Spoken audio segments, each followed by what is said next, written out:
Vamos mergulhar nessa história. Tenta imaginar a cena. Tem um guia espiritual, sabe, com aquela presença bem serena, e ele está no meio de um discurso sobre o grande propósito da nossa jornada. Ele está falando sobre como enriquecer a vida, explicando que a nossa passagem aqui pela Terra é como se fosse um curso bem intensivo para a alma. A energia ali na sala, nossa, é pura inspiração.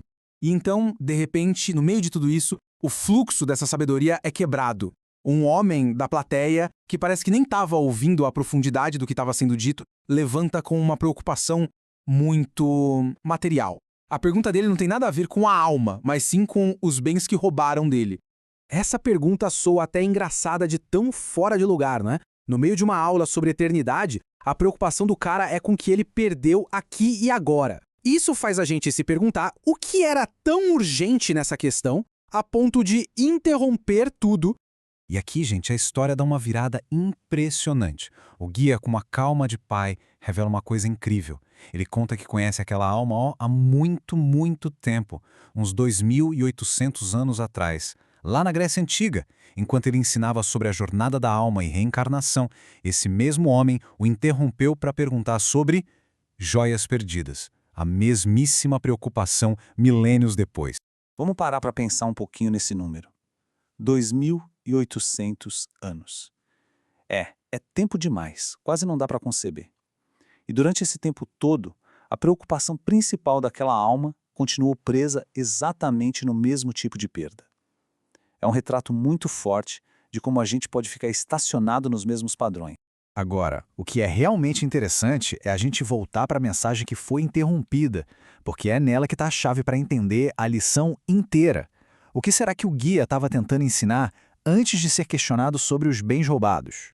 Isso aqui mostra o contraste de uma forma brilhante. De um lado, o foco do homem, perdas imediatas, o futuro aqui na Terra. Do outro, a perspectiva do guia, o crescimento da alma, o uso da fé nas dificuldades e a visão da eternidade. São dois mundos completamente diferentes, né?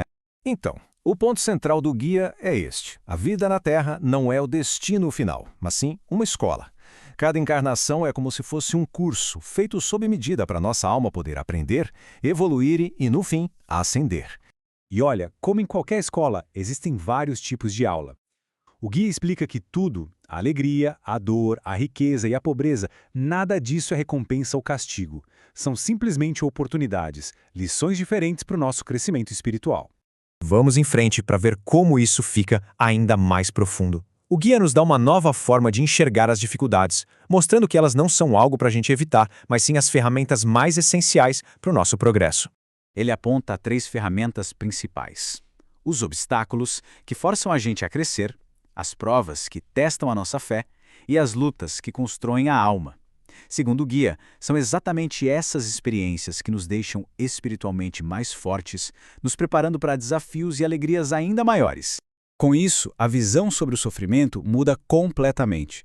Deixa de ser um castigo e vira um aguilhão benéfico. Sabe, um estímulo que nos acorda para uma realidade maior e nos impede de cair nos abismos do mal.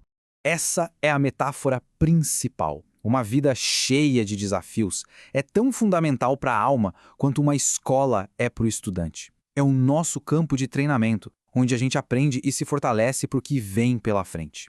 E agora a gente volta para o final da história. Depois de tudo isso, o guia faz uma última e poderosa observação que coloca a paciência incrível dele num contexto muito, mas muito maior. Para a gente sentir de verdade a dimensão desse tempo, vamos pensar de outro jeito. 28 séculos. Por 28 séculos, o guia esteve pacientemente tentando ajudar essa mesma alma que continua presa na mesmíssima preocupação material. E essa é a reflexão dele, calma e cheia de compaixão. Sem nenhuma frustração, ele simplesmente afirma o tempo da sua ajuda como um nobre concurso. Não tem julgamento, só um propósito contínuo de ajudar. E então, o guia nos oferece uma comparação de tirar o fôlego.